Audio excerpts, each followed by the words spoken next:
ادي هاني سعيد لعمر نجدي جوه المنطقه، خطيره جدا، عرضيه ممكن، مين متابع هنا؟ عمرو بركات هيصوب بقى، حط بقى يا راجل جول، حط بقى يا راجل جول. اخيرا عمرو بركات يسجل، عمرو بركات اول اهداف المباراه مشاهدينا الكرام، يعني هدف الفرحه وهدف السعاده بالنسبه لمصر المقاصه. عمرو بركات من كره عرضيه ولا اجمل، ثم تصويبه هي الاروع في شوط المباراه الثاني علشان تعلن عن هدف التقدم في دقيقه 18 لفريق مصر المقاصه، عشان الاوضاع تتغير والامور تتغير واللقاء شكله يحلو والمباراه والجماهير تفرح اللي موجوده النهارده.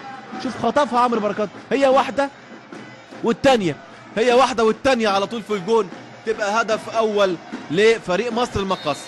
الفوز النهارده، هو المقاصه مش محتاج الفوز كنتيجه رقميه قد ما هو معنويه. خلي بالك من الكوره دي هنا يا عمرو بركات من جديد الانطلاقه، قطعوها خلصوها. بقول هو مش محتاج الفوز كنتيجه رقميه، لان هو بدون الفوز ممكن